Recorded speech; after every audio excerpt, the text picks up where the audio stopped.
kalau macam like the hook itself pun dah lemah, kalau belakang-belakang tu best pun tak boleh kak. Mula tu di-interview oleh one of the senior editor lah. Borak-borak, jadi dia cakap, oh bos nak jumpa. I thought dia bos. So, macam okay lah, ada bos. Okay lah, I tunggu. Jadi Mak Luffy masuk. Lepas tu macam ni bukan yang Mungkin last post 3 bulan lepas, 2 bulan lepas. Boleh still ada orang approach juga. Tapi kadang I repost orang je, I tak ada tulis tak ada. Tapi saya cakap dia important untuk you ada keywords macam for your description, sebab kadang bila recruiter search, your description semua tu akan keluar tau. Assalamualaikum and very good evening everyone. So today with me again Syaidi hari ni. So kita bersama dengan episod yang lagi baru, dengan kita jumpa dengan guest yang lagi banyak. And as your request, okay, korang yang request tau, kita bawa kita punya guest hari ni, Fina Suhaimi. Okay, korang yang komen tau. Okay, korang yang komen. So kita baca setiap satu komen korang kat YouTube tu, kita baca, kita reply. Siapa tak reply tu diam tepi saya bayar RM10 je, tak lah. Tapi kita reply. Tapi baca, okay, oh diorang invite Fina Suhaimi, tak apalah, kita baca, kita tengok. And the same day you comment tu, the same day I DM dia. Tengok laju kan customer service kan. Bagus. Customer service sangat laju tau. So kita tengok and kita boleh ajak dia. Okay. So yes, kalau korang ada banyak lagi guest-guest yang korang macam terminat ke, and korang nak kita invite, kita tanya daripada perspektif on your side, soalan apa nak tanya, okay, you just comment. So yes, hari ni kita bersama dengan Fina. Okay, to be honest, Fina kan, masa I dapat that comment kan, I tak tahu pun siapa Fina sebenarnya. Okay. Kan, mungkin boleh faham kot sebab apa. Lepas tu tengok Fina macam, siapa Fina Suhaimi Dan kita buka dekat TikTok lah kan, buka TikTok, nampak Fina Suhaimi macam, kenapa muka dia macam familiar? Aku macam, kenapa muka dia macam familiar? Aku pernah jumpa dia ke ni? Yes, macam tak pernah nampak pun macam, tapi kenapa? Lepas tu I think lah macam beberapa same dia juga, tapi macam beberapa masa kan, baru macam bila buka dekat IG, sebab I think IG kot banyak reach pasal you punya e-central. Okay, faham. From my perspective kan, my punya algorithm dekat TikTok tak banyak e-central tu, tapi dekat IG sangat banyak. Okay. So yeah, maybe kita akan tanyalah about that e-central and kind of things kan. Of course boleh. Maybe boleh perkenalkan diri sikit. Maybe tanya, just share, tak cerita duduk mana kan, tanya your full name, dulu study mana, and what do you do now. Okay. Hi everyone, nama saya Fina Suhaimi. Tak nama penuh lah Okay. Ataupun ada orang kenal as Nur Syarafina jugalah, nama penuh. Okay. So before this, I study in Drama and Theatre dekat Unimas Sarawak. Okay. Tapi tu degree lah. Before degree, I asasi TESOL. Yes. Tapi actually we are the first batch yang masuk Dengkil. Sebelum tu Dengkil mula-mula tu dekat Lendu. UiTM Lendu? Yes, Lendu Melaka. Lepas tu kita orang first yang masuk pusat asasi Dengkil tu. Masa baru lagi lah. Yes, betul. Masa tu memang library pun tak ada buku apa semua. So saya sambung degree in theatre dekat Unimas, and then after sambung theatre tu, now I kerja as full time content creator lah for a media company. Okay, I see. Oh, theatre Yes. So masa Carvita tu, what's your thought on that? Panas baru start dah tanya Kan galang-galang budak teater kan. Okay, what's my thought on that? Actually the basic ethics untuk you tengok teater lah. Maybe sebab sekarang zaman social media, semua orang nak buat TikTok content lah apa semua kan. Semua orang dagakan attention. Yes, of course. Actually kalau you tengok teater, the first ethics for an audience yang tengok teater tu, you tak boleh record. Sebenarnya itu etika dia. Yes, sebenarnya tak boleh. Kenapa pula? I tak sure, tapi I think it's sebab selalunya kalau macam I tengok your previous episode, yang actor tu Akmal tu kata, you kena datang sendiri dan tengok. Okay, so, aku barang tu lihat cerita aku. Dia macam nak jaga the exclusivity, authenticity macam tu lah. Tak record. Yes. Same things lah sebenarnya. Same thing. Jaga copyright or something like that. Betul. Tapi ada juga production house yang bagi you record, tapi selalunya macam like pendek lah, 10 seconds macam tu, untuk simpanan sendiri, macam nak post dekat IG personal macam tu. Tapi sebenarnya memang tak boleh. Macam like dulu masa I study in Unimas pun, memang akan ada usher yang akan like pantau you. Kalau you record, dia akan suruh you like tutup your phone ataupun dekat Unimas. Yes. Itu dekat universiti. Betul. Okay. So I think the issue was macam kita tahu lah, actually diorang masa preview pun like sorokkan the adegan apa semua kan. So benda tu more to like salah kepada orang yang buat tu lah, sebab maybe diorang ada intention sendiri. I'm not sure about that. Tapi wrong move lah, sebenarnya cerita wrong move.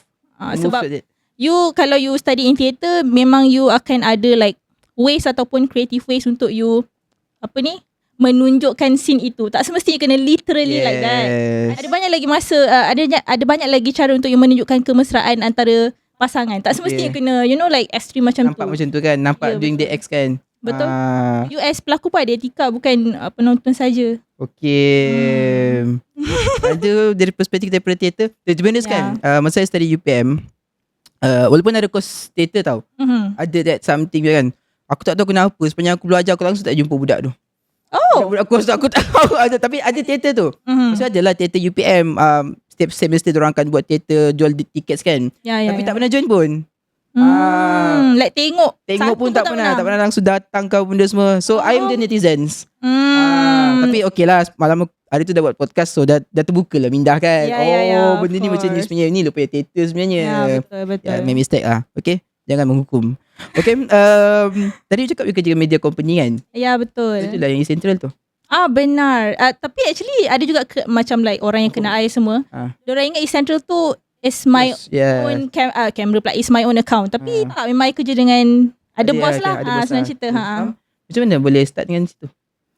Okay, actually the perjalanan dia macam a bit random for me lah. Sebab I study theatre, tapi tiba-tiba I masuk media, betul tak? Dia macam agak lari lah kalau macam jauh pun, creative industry. Yelah, still lah. Tapi kalau dia akan jadi direct, kalau I daripada Masscom ke multimedia macam tu. So I grad theatre 2019.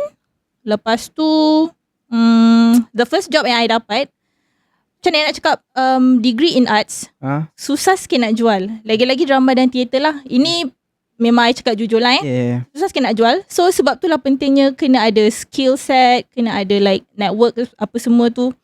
And at that time I tak ada. Okay, sebab I masa study, I memang orang yang macam study. I nak dapat 4 flat apa semua, I tak nak bayar PTPTN. Okay. So dapat lah. Tak dapat lah 4 flat, tapi dapat that pengecualian PTPTN lah. Yes. Dapat lah, alhamdulillah. Seronok siap. Same, my roommate pun macam tu je dulu. You? Tak. I scholarship. Okay. Lagi Tapi means nampak lah my roommate pun dia struggle macam tu, sama sebiji. Dia memang macam literally bangun pagi macam tu kan, so nak exam kan, dia akan like berkabung dalam bilik. Dia cakap kenapa macam try hard sangat macam tu kan. Kita kan tak tahu sangat kan macam tu kan. Yelah, betul. Dia cakap sebenarnya kalau you study dapat kalau you PTPTN, you grade first class, you boleh exam the PTPTN tak payah langsung. Yes, betul. Buat macam sama lah. Yes, maybe proses nak pengecualian PTPTN tu. Actually tak susah. Dia senang je as long as you ada documentation yang lengkap. Cuma you jangan exceed dia punya timeline lah. Dalam setahun lepas you grad, you kena terus apply. Okay. Kalau lambat you tak dapat, I try. Sebab I pernah terlepas, sebab I macam malas gila nak buat apa semua kan. Tahu-tahu terlepas. So I have to like bayar 3,000 macam tu. And then sampailah ada satu, I tak ingat tahun bila, diorang macam buat buka balik, siapa yang grad 2019 and above boleh apply balik. So I cepat-cepat apply on that time, baru I dapat pengecualian tu. Kalau tak, I kena bayar. Maksudnya kalau contohlah kita grad first class, kan? Kita kena apply that untuk kita tak payah bayar PTPTN tu. Terus, maksudnya convert PTPTN jadi scholarship tu dalam masa setahun. Yes. Kalau kita terlepas, maksudnya kalau technically contoh saya sekarang kan, let's say ada saya grad baru-baru ni kan, terlepas maksudnya tak payah. Just lepas full time. Tapi you punya case special, tiba-tiba dia buka balik untuk siapa yang terlepas. Betul. Macam rezeki lah, macam Allah tak expect. Kalau tak, memang kena bayar sampai sekarang. Okay. Macam sia-sia lah usaha tu kan. Nak dapat full flat saja, nak dapat full flat tak payah bayar PTPTN. Tapi tiba-tiba kena bayar juga. Ya, betul. Tapi nasib baiklah, alhamdulillah lah ada rezeki masa tu. Yes, okay. This is new. Okay. So okay, sama balik kan. After I grad, actually my first job is memang kerja office yang admin biasa je. Okay. So I kerja kat situ. After 6 months I tak boleh teruskan. Maybe sebab duduk KL. Tak, dekat Putrajaya masa tu. Faham. And then masa tu I rasa macam okay, tak boleh masuk dengan I punya jiwa. Kita jiwa kreatif. Takkan nak kerja kat office macam tu kan. Buat kerja berulang-ulang. Okay. Agak lah. Lepas tu after that I berhenti. I buat business kejap. Jual kek batik lah, just random things. And then I masuk MS Studio. Juga MS Studio. Yes. Okay, kontak Pak Lutfi sekarang. Takut lah macam tu. Tapi dia I think for now dia macam tak nak keluar sangat lah. Dia Tapi ya I ada Daripada personally juga. Dia macam memang daripada cakap dia tak apa, dia nak lari daripada in front of camera dah. Betul-betul. Kita orang pun actually like dulu I punya office mate semua like try to push him to keluarlah balik kamera orang nak tapi dia memang tak nak. Faham? So I worked at MS Studio for 2 years. Macam mana dia dapat masuk isi tu? Okay. Actually masa tu I memang tengah cari kerja macam video editing apa semua. Sebab dulu masa study theatre, alhamdulillah lah kan, penyelaras program tu memang letak videography macam as tambahan lah subject for us. So I belajar compulsory lah ambil yes. videography tu. So I belajar pasal videography lah, ambil gambar, buat video, editing. So benda tu dah ada skill lah before I keluar. So I try, masa tu I pergi IG, I jumpa MS Studio, I macam syarikat apa ni kan? Siu tak tahu MS. Aku geram betul lah. Tak tahu lah, tak tahu. Kita tak consume kan that kind of video. So and then macam tengok IG, MS Studio. And then like kan ada highlight. And then dia tulis vacancy kot. Lepas tu dia ada editor dengan apa lagi satu, I tak ingat. And then macam ada vacancy. Okay lah, try email. Just email lah. Letak portfolio. Letak portfolio, letak resume apa semua tu. And then dapat balik I think dia WhatsApp kot. Dia macam bila free datang office kita nak borak. Macam tu. Macam, okay. Itu office masih kat mana lagi? Ceras. Ceras. Dekat Ceras. So I pergilah interview. Interview dengan Mak Lutfi. Interview dengan dia. Actually the funny thing is sebab I tak tahu MS Studio tu siapa punya lah, what kind of video diorang geram publish. Betul lah. Aku punya lah idolakan Mak Lutfi. Kau macam tu. Aku geram je. So masa I sampai tu, masa I punya interview, mula tu di-interview oleh one of the senior editor lah. Borak-borak. Jadi dia cakap, bos nak jumpa. I thought dia bos. So macam okay lah, ada bos. Okay lah, I tunggu. Jadi Mak Lutfi masuk. Lepas tu macam ni bukan yang macam okay Mak Lutfi, okay fine. I macam tak tahu tu bos dia. So I interview lah dengan dia. Borak-borak. And then dia offer I 1 week lah kerja situ kejap, macam like training, tengok boleh ke tak buat kerja. Technical probation lah. Yes. And then masuk kerja. Lepas MS Studio after 2 years, I masuk financial financial company macam bagi loans and whatever semua tu dekat Damansara. Yang dekat situ 1 year and a half. And then I lompat. Apa dia? Itu as apa? Itu as video editor / content creator lah. Tapi itu under marketing. Dengan Mak Lutfi tu I jadi speaker and video editor. Pernah jadi speaker juga? Yes. Dia push orang ke macam mana?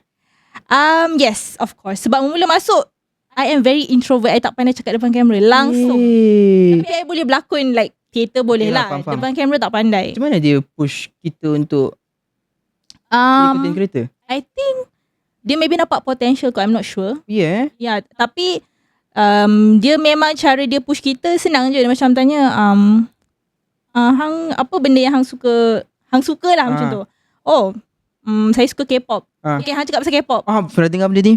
Okay, then try lah cakap 8 topik kot. Sediakan 8 topik yang cakap. Macam mana behind the scene dia buat tu? Mesti like dia ada skrip ke anything ke tak ada? No. Memang literally dia suruh kau cakap ke depan tu? Yes. Cakap je lah. Tak ada skrip, tak ada apa? Tak ada point. Just ingat dalam kepala lah. Yes. I mean like you as speaker you tulis lah kalau you nak kan. Tapi diorang tak ada macam okay kau kena cakap pasal ni. Tak ada.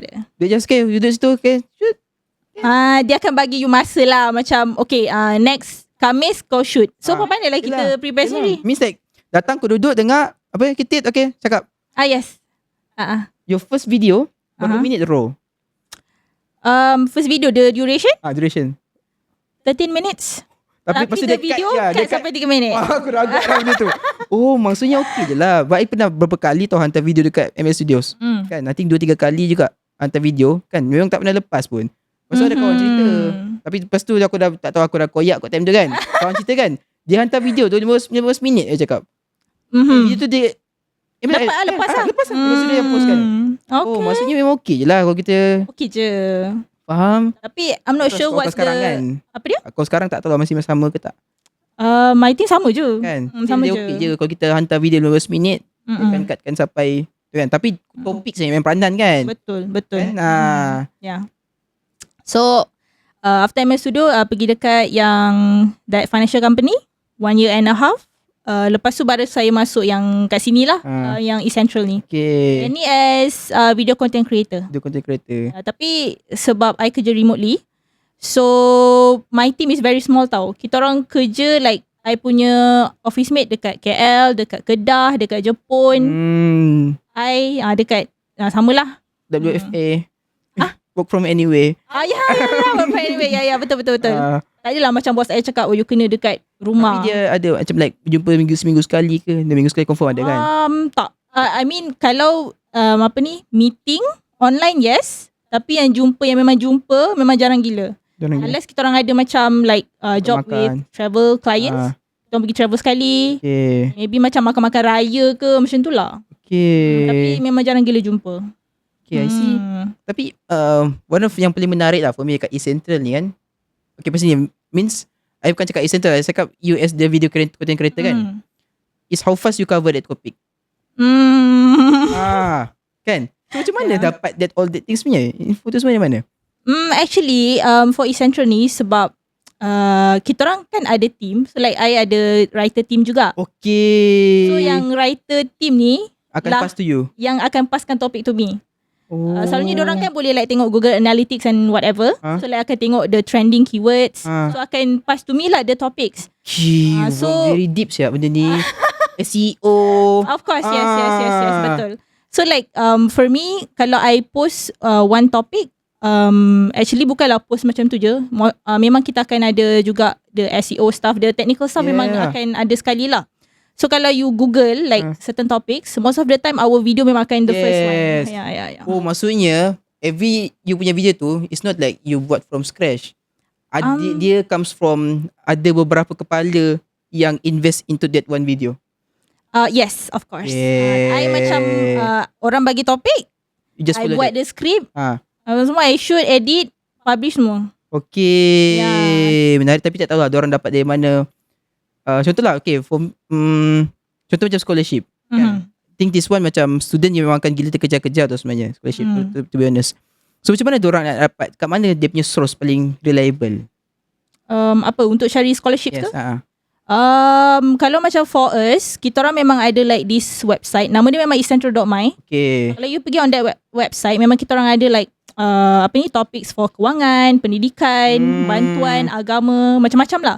So selalunya memang our writer akan, contohlah ada scholarship baru, memang kita akan refresh dan update the article.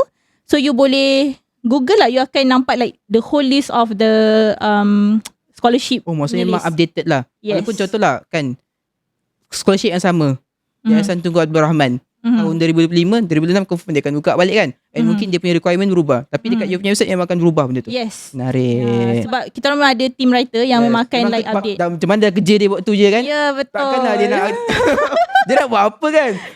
Tak apalah bos, tahun lepas punya sama je ni. Ya, tak boleh macam tu. Kan?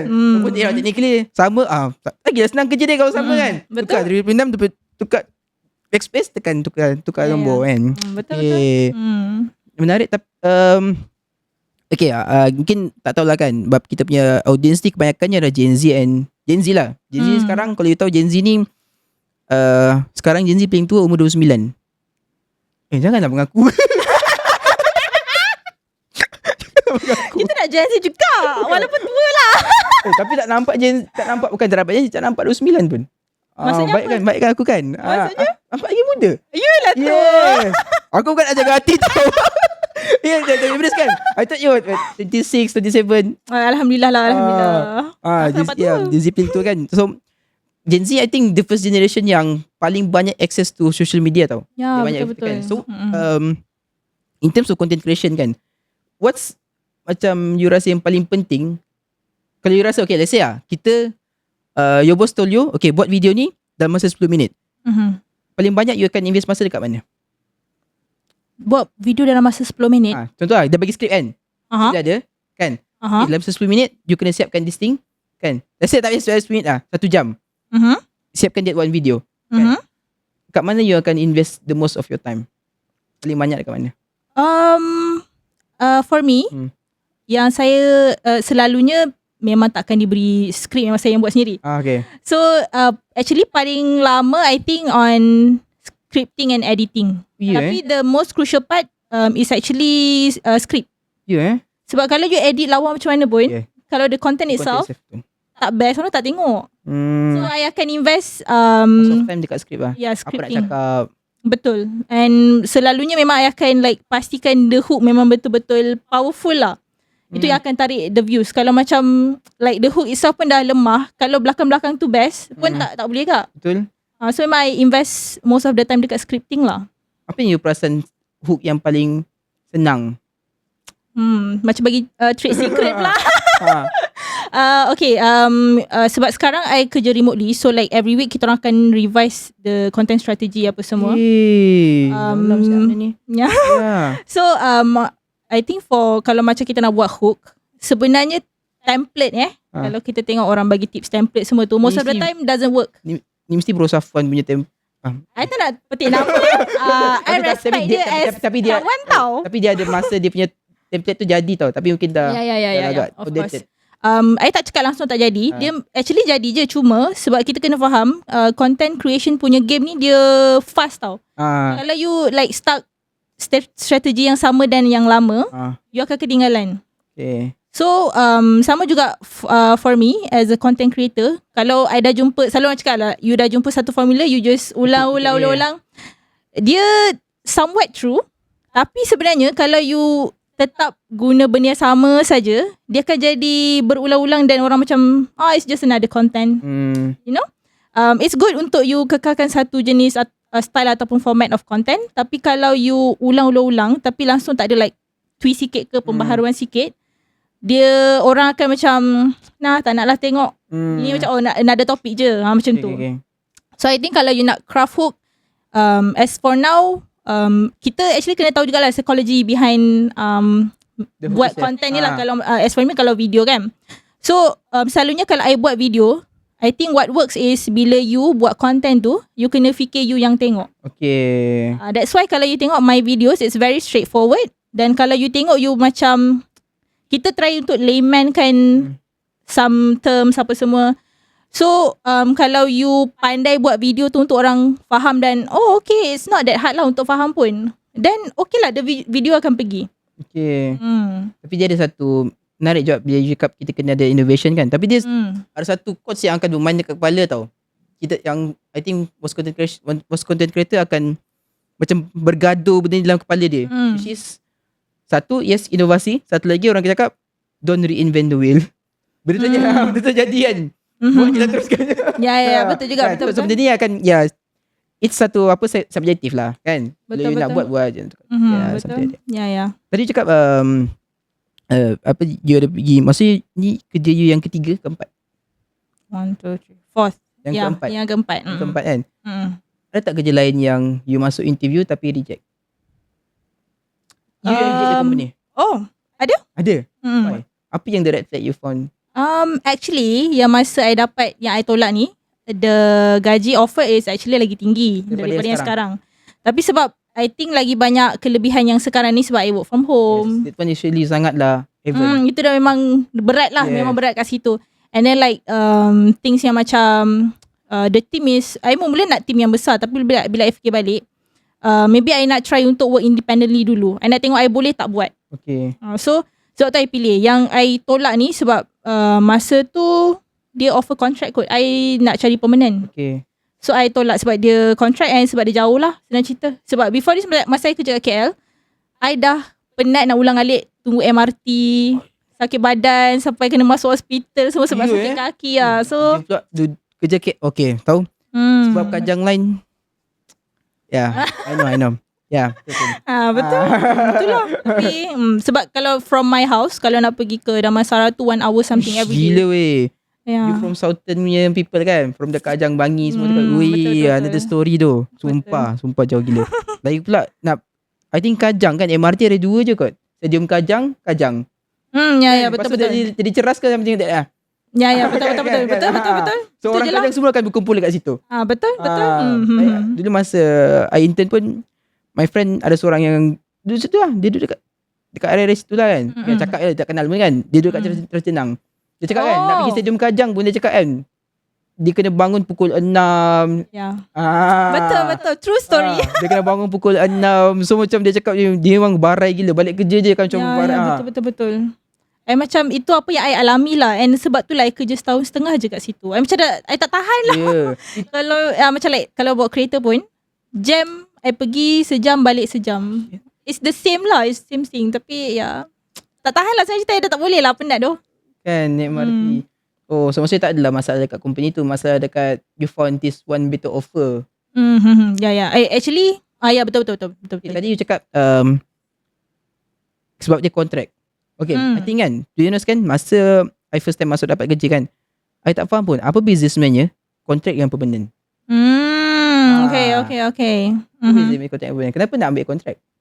Kenapa tak nak ambil permanent? Apa aku cakap ni?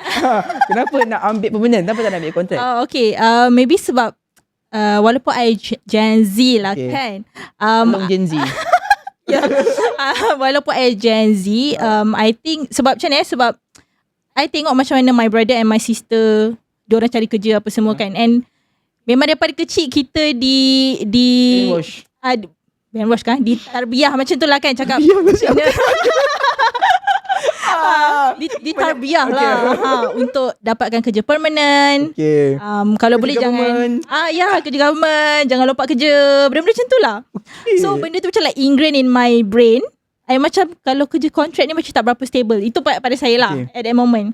And then walaupun macam dia actually dia punya benefit semua okay, tapi bila fikir balik kontrak katalah sebab kontrak dia 6 bulan. Kalau katalah kita tiba tak perform ke apa kan, dia akan caw dia akan buang. Memang kita kena buang kan. Dia nak kena cari lagi. So better for me untuk cari yang memang boleh permanent terus. Tapi maybe akan ada argue lah kalau macam for the permanent position, kalau you katalah probation 3 bulan, you tak perform, buang tak? Betul. Tapi at that moment maybe I rasa macam kalau I stay in this company, I rasa I akan do better than kalau kat sini. Okay. Macam maybe sebab sebelum ni ada kerja-kerja tempat lain juga, so I macam boleh like ada sense lah mana yang I rasa I boleh lagi masuk. So you lompat setiap macam setahun 2 tahun macam tu kan? Apa yang make you lompat setahun? Actually kan, berapa tahun kita kena stay at that company baru kita lompat sebenarnya? You rasa yang paling bagus? Okay, I think optimum for me lah kan, I tak sure orang lain, tapi dia depends on industry juga. Macam for me, me myself, I think 1 year and a half to 2 years dah okay dah untuk you lompat. Sebab for me, I try untuk collect as many pengalaman as possible for me untuk like contribute to another company, also for myself lah. So ada yang cakap macam kerja je lah paling minimum 3 tahun kot. But for me, actually kalau 1 tahun you nak lompat pun boleh.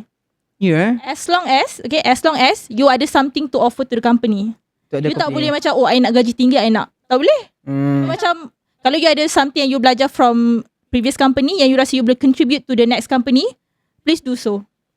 Macam mana kita nak tahu, macam mana, contoh lah, saya tengah bekerja dekat satu company ni, saya tengah duduk dekat sini selesa setahun. What else do I need to do to become someone yang boleh offer to another company? Faham tak? Macam mana saya, macam mana saya nak serap lagi paling banyak ilmu? Oh, okay. Maybe sebab sebelum ni saya banyak kerja for SME, startup. So the company culture very collaborative. You memang akan kerja dengan banyak gila department. That's how you build networking. That's how you build pengalaman. You dapatkan lagi banyak ilmu. Maybe bukan dalam bidang you, tapi you boleh learn banyak gila from other people. So I think kalau you katalah you start kerja dalam satu company, and I think kalau boleh lah kan, you kena start kerja dekat SME. Ya, atau startup. SME kan? Ataupun startup. Sebab I think the culture selalunya orang kata fast pace lah. Dia boleh jadi something yang controversial. Fast pace ni mesti gini tu kan. Mesti kena belikan photostat. Ya. Dia ada banyak negatif ni lah. Tak ada lah. Okay lah. Kita baca based on apa orang cakap semua kan. Tapi me myself, I think that depends kalau you jenis orang yang macam mana. Sebab I jenis yang enjoy kerja fast pace. I tak boleh macam slow. I rasa otak tak berkembang. So it depends on you. So macam I cakap tadi, kalau you nak, first you kena ada added skills lah.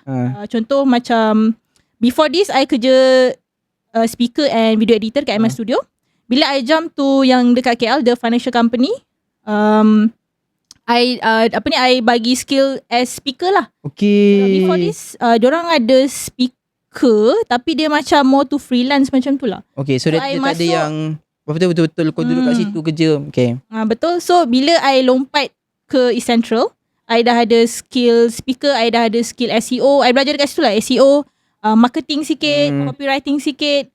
So I bawa sikit-sikit tu bawa ke company yang sekarang. Apart from that, you kena ada network jugalah.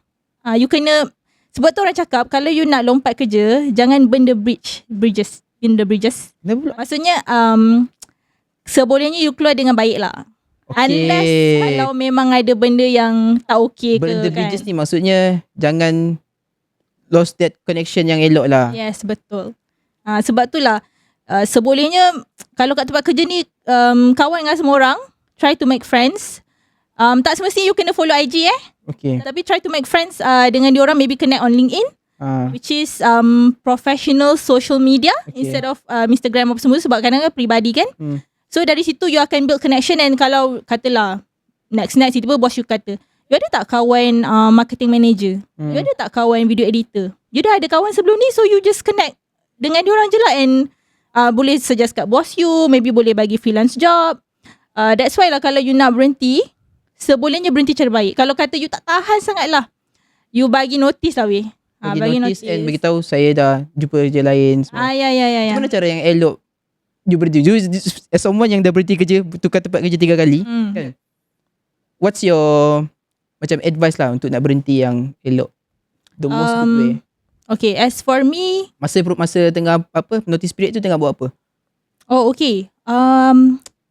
Some people yang tak berapa lah kalau you dah bagi notice period tu lah, katalah sebulan kan. Bila dah bagi notice period, you macam terus malas kerja, you terus MC. Kita faham benda tu, kita malas nak kerja kan, stress lah kerja sini apa semua. Kita faham benda tu, tapi kalau you fikirkan secara long term, benda tu akan affect your credibility, your reputation. Sebab kadang-kadang katalah you nak lompat company pun sama industri, kadang-kadang diorang boleh cakap-cakap tau. Kadang industri ni kecil je. You faham tak? Itulah maksud I.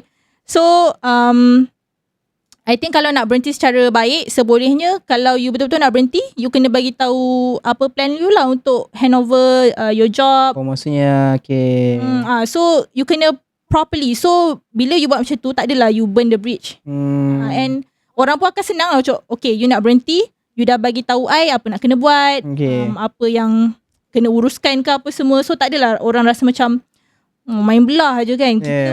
Kita pun tak nak lah macam tu, betul tak? Misalkan orang kan. Betul. Suka part yang you cakap industri ni kecil tau. Lepas tu for this kita buat podcast dengan Iman Azlan. Atau Iman Azlan lah, dia buat kan. Dia buat yang pasal ta'aruf all that things kan.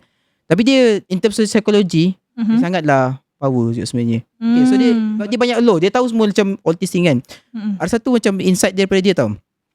Dia cakap kan, tahu tak, actually ada satu teori ni, from me, untuk satu orang dekat dalam dunia ni, kita ada 4 layer je sebenarnya.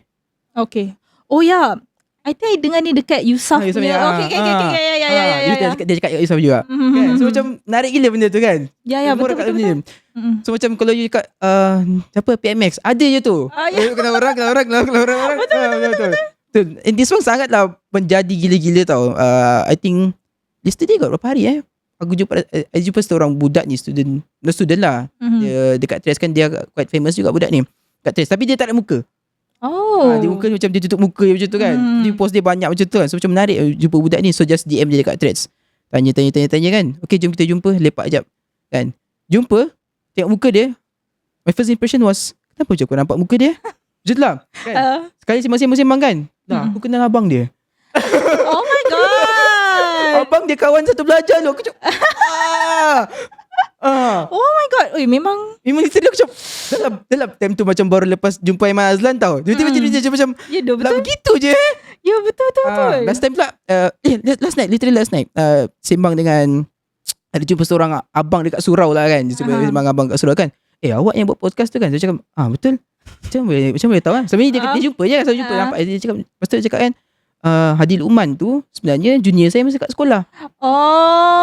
Okay. Dunia ni kecilnya. Betul. Ya, betul. Yeah. So the same concept applies to industri kan. Betul. I think this is advice yang sangat berharga untuk orang tu. Jangan caw kan, jangan buat perangai. Betul. Dia akan jatuhkan you punya reputation. Ya. You tukar kerja 3 kali 4 kali kan. Kat mana dapat kerja tu? Macam mana? Kat mana semua dapat? MS Studios? IG. Okay, yang lain tu? Okay, yang for MS Studio yang dekat IG, dekat IG story nak email lah. Lepas tu the second one yang the financial company, I jumpa dekat Hyattly, okay. Dia macam LinkedIn apa lagi semua tu lah, Indeed semua tu. Ya. So Hyattly is one of the job platform lah. So I jumpa. Kenapa I apply masa tu? Sebab I think the job scope I boleh buat. Okay. Sebab masa kat MS Studio, sebab kita orang memang buat solely macam kalau you video editor and speaker, you buat 2 tu je. You tak ada buat benda-benda lain lah. Okay. So I try apply. Bila I apply, dapat dan kerja kat situ lah. And then for yang East Central ni pun, I dapat dekat Hyattly. Okay. And at that moment, sebab I dah penat ulang-alik pergi naik MRT apa semua tu, I memang fokus cari yang work from home punya kerja. Okay. Memang cari trauma lah. PTSD. Berat sangat lah PTSD. Tapi senang cerita memang kalau boleh, memang mungkin boleh buat lagi macam tu. Tapi bukan pada sikit. Masa terdekat. Memang, ataupun cari yang lagi dekat lah. Tapi still mostly tapi kalau dengar cerita macam dah trauma, betul-betul trauma tu. Betul nampak gaya memang kita ni. Dalam macam tidur kan. Mesti betul dia gelak aku dah tahu mesti betul gila. Takut cakap PTSD. Aduh, seram. So yang Isandra tu I dapat dekat Hyattly jugalah. Okay. So for me, kalau orang tanya kat mana nak cari kerja dekat job platform apa semua kan, so memang I akan selalu recommend Hyattly. Sebab I think dia underrated tau actually. And I think Hyattly dia best kalau you orang media lah, you nak cari kerja kreatif, banyak kat situ. Yes. To be honest kan, sekarang aku tak ada account Hyattly tu. Oh, is it? Try lah. Ada Jobstreet, LinkedIn, apa lagi Itu all the things lah. Glassdoor. Glassdoor tak je kerja. Orang baca review company. Ya. Kan? Okay. We buat LinkedIn lah. Yes. Memang actively posting? Actually tak. Sebab macam mana nak cakap, I don't really invest my time on LinkedIn. It's just that kalau LinkedIn tu I try to make it macam mana, sebab dekat LinkedIn ni I nak just kumpul connections macam tu je lah. Sebab kadang-kadang macam ni, walaupun I tak actively posting dekat LinkedIn, maybe katalah seminggu sekali, 2 minggu sekali ada je recruiter datang. Kita ada opportunity ni, jom kita borak, macam tu lah. Okay. So I think memang actually important juga untuk you update. Tapi ni LinkedIn. The fact that you said boleh kata sebulan ada orang offer job tu, actually quite okay lah kan. Sebab tu actually important kan. Dia tak semestinya of course you kena, like kalau you selalu posting, you punya visibility naik, orang akan ni semua kan. Tapi important actually for LinkedIn untuk you pandai tulis the description, you letak keywords, you letak gambar, you letak maybe your portfolio. So from that, recruiter akan datang sendiri. Yes. So you cakap let's say lah, cakap kita letak numbers lah. 1 bulan, let's say post berapa kali? I tak post. Tak post. Tapi tak post pun. Dan still ada orang boleh datang offer. Tu I cakap dia important untuk you ada keywords in your LinkedIn. Mungkin last post 3 bulan lepas, 2 bulan lepas. Boleh still ada orang approach juga. Tapi kadang I repost orang je, I tak ada tulis tak ada. Tapi tu I cakap dia important untuk you ada keywords macam for your description. Sebab kadang bila recruiter search, your description semua tu akan keluar tau. Dia akan Macam kita Google lah. Sama je macam video editor. Kalau kita tulis kita edit video YouTube ke TikTok, dia akan keluar lah.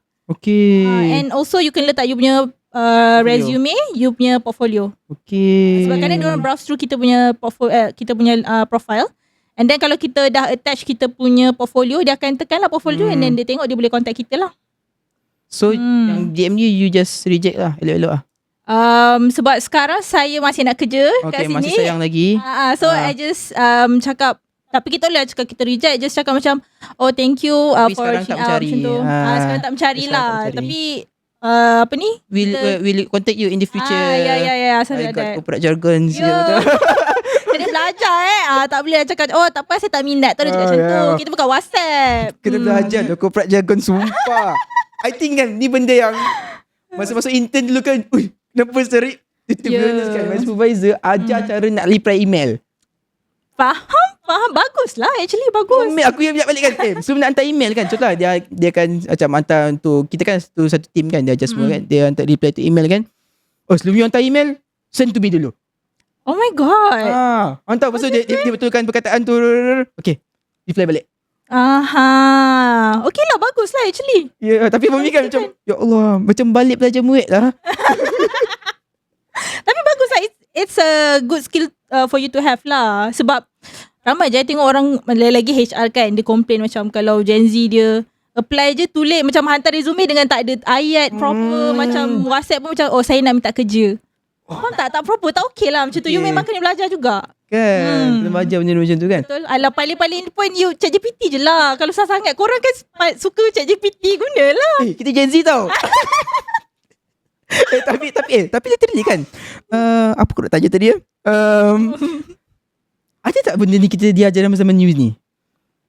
I think kan jujur kan, zaman news ni tak ajar kita macam mana sebenarnya cara nak apply kerja. Betul, tak ada kan.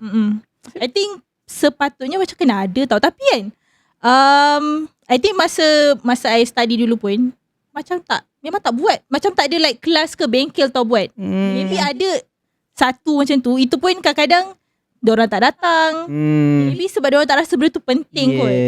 Tapi sekarang ni sebab kadang-kadang I dapat like DMs from students dekat TikTok macam tu kan.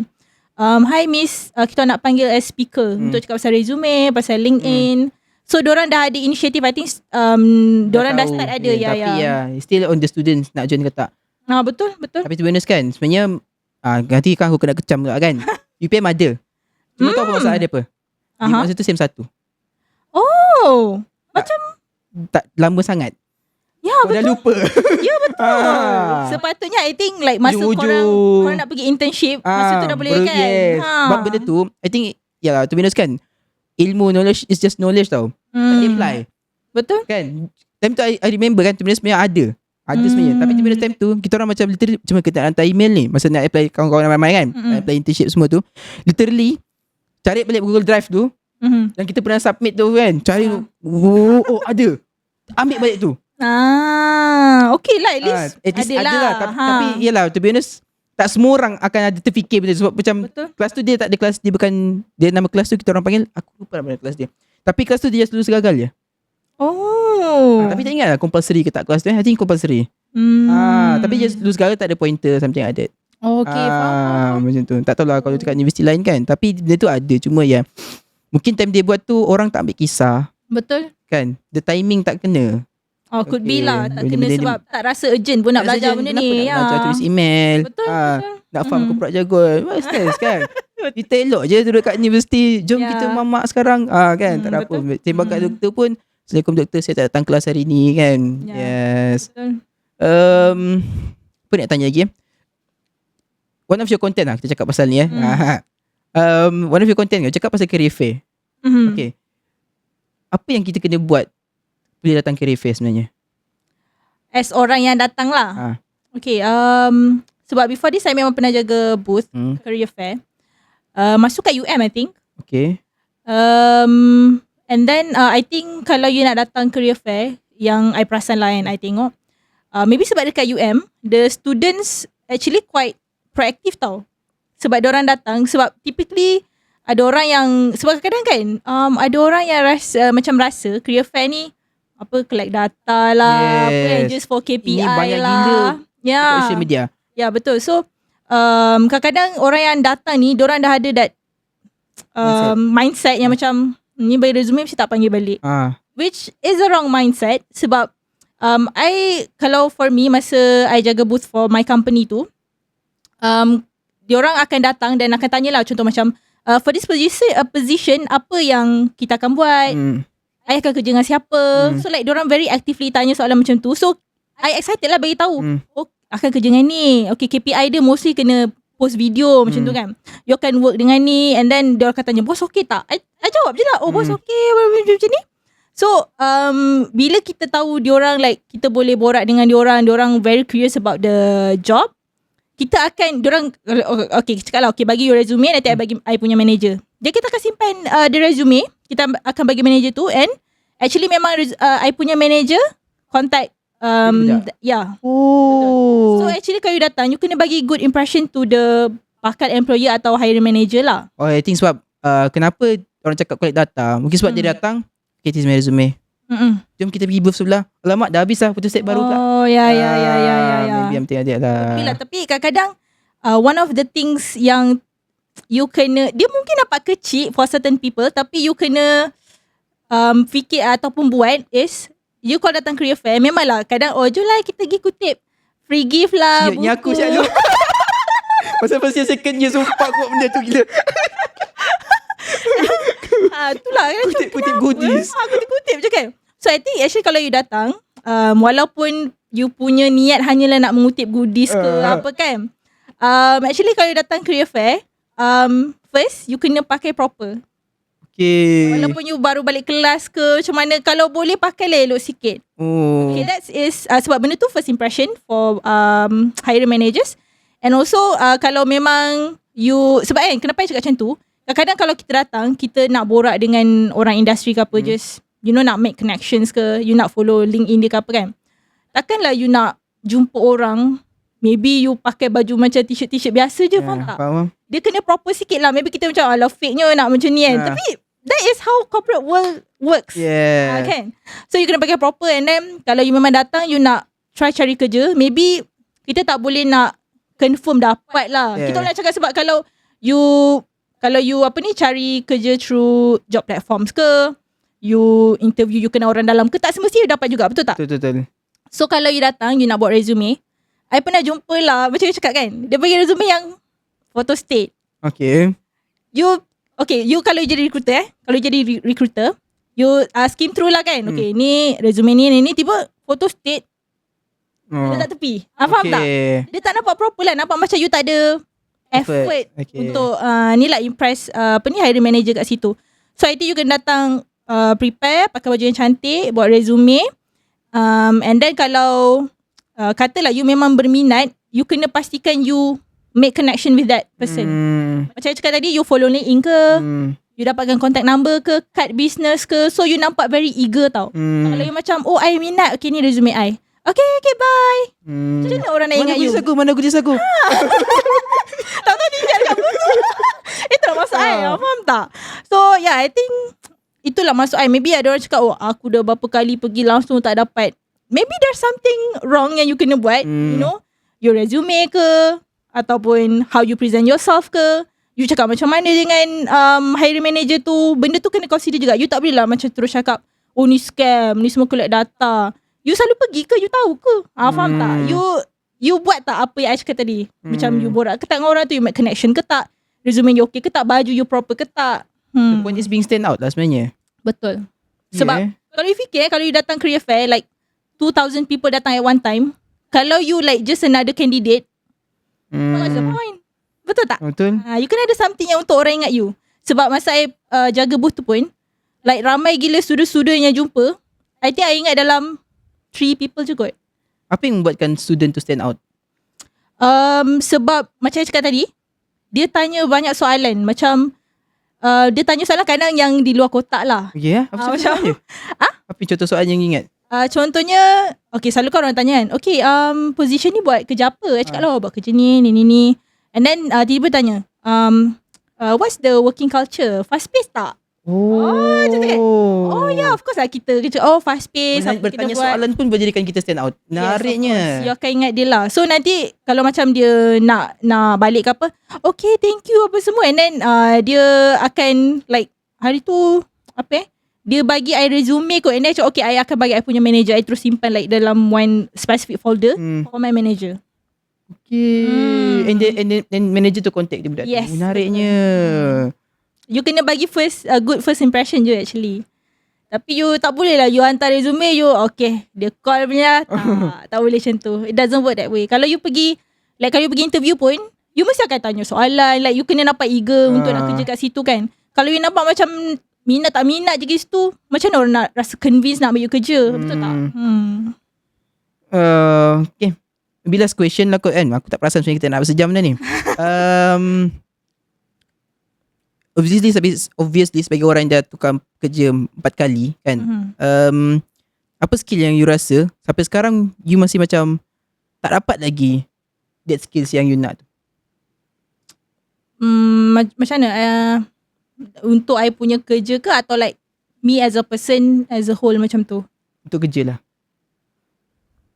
Media lah senang cerita. I think sebab dulu kan like kau orang cakap kalau you nak sedia keluar daripada kehidupan you dan start working, you kena ada like really good soft skills. And then as for me, sebab I dulu I memang study je. I tak ada rasa nak berkawan ramai, I tak ada rasa nak pergi masuk aktiviti college apa semua tu. Memang study je. So I think one of the skill yang I like of is actually macam untuk borak dengan orang kot. Dia macam tak ada confident, faham tak? Okay. Sebab dulu I tak bercampur dengan fakulti lain, so dia susah sikit.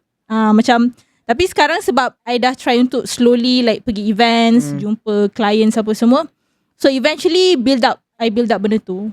So as for now, itu skill I think I still struggle borak lah. dengan orang borak dengan orang macam mana maksudnya? Maksudnya borak. Maksudnya contoh lah, kita jumpa orang tu kan, kita tahu apa nak cakap. Tak? Dia kalau macam borak macam ni okay je. I mean borak yang macam you know what, you nak jumpa potential client, you nak jumpa maybe like kawan satu industri, maybe you macam ni you nak kena tahu macam mana nak berborak dengan orang macam tu. Takkan you nak borak apa khabar, tak boleh kak. Betul tak? You kena ada like certain approach yang you kena belajar, which is kadang some of the things like kadang dia boleh casual, ada orang yang kita tak boleh casual. Contohnya macam you jumpa staff marketing juga. You boleh cakap macam, so you do marketing dekat company mana macam tu kan. Tapi kalau contohlah you jumpa yang higher up sikit, you tak boleh nak cakap, you ni boss tak boleh. You kena macam, Assalamualaikum tuan, apa khabar? Benda tu kena faham the level of people. Ya, betul-betul. So I think yang itu I try untuk belajar lah. Sebab as for now, sebab I kerja remotely, I don't really meet people. So it's a skill I kena brush up sikit lah. Kena rajin pergi events macam tu. Bila start perasan benda ni kena tahu?